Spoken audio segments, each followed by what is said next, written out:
আজকে আর মাছ রান্না হচ্ছে, আর ট্যাংরা বলে না, এই দেখো আর মাছ। আর এখানে 4 পিস আর এখানে 4 পিস, 8 পিস মাছ ভাজা হচ্ছে।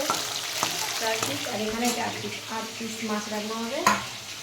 আর এই যে ডাল হয়েছে, এই যে আলু ভাজা হয়েছে,